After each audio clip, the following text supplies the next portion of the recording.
Let me start by asking a question. Let's say you're playing Akuma against Kage and he does Wake Up Demon, but you're far enough away that you can input something before you get hit by it. But you pressed a button, so you have to card cancel it into the demon, and since it's high pressure, you decide to mash it out, so it comes out at reversal timing. My question is, who wins? So you don't have to look up the frame data right now about these two moves, here's what you need to know. Both Akuma and Kage's demon have 12 frames of invincibility. Obviously, number of active frames isn't an issue here since they have enough active frames for the invincibility to run out, and they're zooming towards each other, so distance is definitely not an issue. During either demon, they are both considered grounded, so assuming they aren't invincible, they can get grabbed. So, who do you think wins? Well, most of you are probably thinking that after the first active frame of Kage's demon, Akuma's demon comes out, and since they both have the same number of invincibility frames, and Akuma's demon came out one frame later, Akuma should win. However, this isn't always the case. Sometimes Akuma can win. This is because Akuma and Kage lose invincibility on the same frame, so both of their demons land on the same frame. The way that SF5 deals with two characters getting command grabbed on the same frame is by randomly deciding whose command grab wins. I'm not exactly sure how the game engine decide who wins, but that's not relevant here. What's relevant here is why this is occurring. Based on what we know about both Akuma and Kage's demon, Akuma should win every time, but we obviously see here that that isn't the case. In this video, we'll be taking a very deep dive into the frame data and specific mechanics behind both Akuma and Kage's demon to explain what the discovery I found about Akuma's demon is and how it explains what we're seeing here in this demon on demon clash. Before we get started, I would like to say that this video will be extremely technical and is thus aimed at strong to top level players, which runs contrary to most of the other content on this channel. In this video, I assume you have a strong understanding of frame data, especially the frame data regarding CAs, are familiar with FTV Hitbox Viewer, and can follow along well while I am throwing out a lot of technical jargon. The goal of this video is to display the information I have found and explain some of the basic consequences, but ultimately it is also to give others a basic groundwork to then work off of for their own lab work and figure out how this new information may benefit or affect them. If you are a newer player, this video may be very difficult to follow, and the results of this video will most likely not affect you in any significant way. It would be better to get a basic understanding of how the demon works, which my videos about Akuma's -2 demon mix-up and card cancel demon setup goes over. Link to those videos in the description. To start, let's explain frame 1 and 2 of the demon animation, whose properties both Akuma and Kage share and are well known. While in neutral, frame 1 of the demon animation occurs the moment the game receives the final input for the demon. With most other moves, the first frame of the move occurs the frame after the game receives the input. While in recovery frames, say from a knockdown, frame 1 of the demon animation comes out in the last frame of recovery, so one frame before a reversal button would usually show up. This frame 1 of the demon animation, is the last frame the game will allow inputs from the opponent to be registered. Afterwards, the opponent is locked out and can't have anything show up on the screen until active frame 3 of the demon, which I will get to later. During frame 2 of the demon animation, the game state moves forward one frame, so anything your opponent input on frame 1 of the demon animation will show up on this frame. For example, notice how the opponent Akuma's standing hard punch is not active during the first frame of the demon animation, but when we move to frame 2, the punch is now active. The game state that occurs on frame 2 of the demon animation is then frozen for the whole demon cinematic animation. So we can skip ahead to the active frames of the demon. This is where Akuma and Kage's demons differ. On active frame 1 of the demon, for both Kage and Akuma, the demon hitbox appears in the game state that has been frozen during the demon cinematic animation, which is consistent with what we knew from before. On active frame 2 of the demon, we expect the game state to progress as normal, which means if your opponent is mashing something or holding up, this is the first frame that input will show up on the screen, and this is indeed what happens with Kage, but not with Akuma. This is what I found out about Akuma's demon. On active frame 2 of Akuma's demon, the game state, other than Akuma, actually remains frozen in the game state that was frozen during the demon cinematic animation. To prove this, notice when going from active frame 1 to active frame 2 of Akuma's demon, the opponent Akuma's standing hard punch is stuck on frame counter 21. If you're still not convinced, let me remind you that Akuma's standing hard punch has 3 active frames. So, let's rewind and count the number of active frames the opponent Akuma's standing hard punch has. We see one active frame of the standing hard punch from frame 2 of the demon animation up until the demon's first active frame.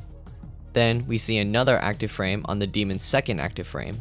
Then, we see a third active frame on the demon's third active frame. Finally, we see a fourth active frame on the demon's fourth active frame. Obviously, something is up here, and it's not that Akuma's standing hard punch actually has 4 active frames instead of 3. When also considering the fact that the frame counter of the punch stays at 21 when going from active frame 1 to 2 of the demon, the only explanation is the one I have provided, that the game state during the demon animation does indeed remain frozen for one more frame than previously thought. On active frame 3 of Akuma's demon, the game state becomes unfrozen and resumes as normal, like active frame 2 of Kage's demon. This is also why your opponent can't do anything until active frame 3 of Akuma's demon. Now, back to the question I posed at the beginning of this video. If we go frame by frame with our new knowledge and keep track of all the frames of both the demons, we can clearly see why Akuma and Kage's demon clash on the same frame and leave the result up to a coin flip. We see Kage wake up with demon. After the whole cinematic, we get to active frame 1 of Kage's demon, during which the first frame of Akuma's demon animation starts. After the first frame of Akuma's demon animation, we see the game state advance a frame because Kage's demon frame counter moves by 1. Then we see the game state freeze at that frame, where Kage's frame counter shows a 77, as Akuma's demon animation plays. Then we get to active frame 1 of Akuma's demon, which shows up in the game state where active frame 2 of Kage's demon is on the screen. Then, with our newfound knowledge of Akuma's demon, we know that active frame 2 of Akuma's demon also shows up in the frozen game state, which in this case has active frame 2 of Kage's demon in it. So, we see now that both Akuma and Kage are in the second active frame of their respective demons. On active frame 3 of Akuma's demon, the game state becomes unfrozen and resumes as normal, which we can see as Kage's frame counter advances to 76. Then, we see the two demons clash and Akuma and Kage become vulnerable on the same frame, and then the coin flip happens.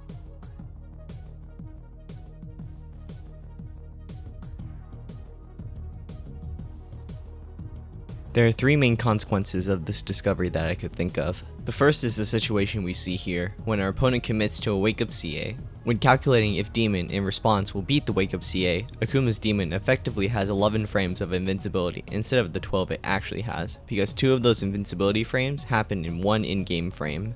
Take Balrog CA for example. Balrog CA has full invincibility on frames 1 through 10, throw invincibility until frame 13, and projectile invincibility until frame 17. It is active on frame 8 and has 10 active frames total. If we use the old knowledge of the demon having 12 effective frames of invincibility instead of 11, then Balrog would lose throw invincibility the same frame Akuma loses the full invincibility from the demon, so both Balrog and Akuma would get hit by each other's attack at the same time. Based on what happens with Kage's demon, we see that the demon seems to take priority over Balrog's CA. Thus, we can safely assume Akuma's demon would beat Balrog's CA if they landed on the same frame. However, because Akuma has effectively 11 frames of invincibility instead of 12, Balrog's CA will win every time if Akuma does the demon at reversal timing in response to Balrog's wake up CA.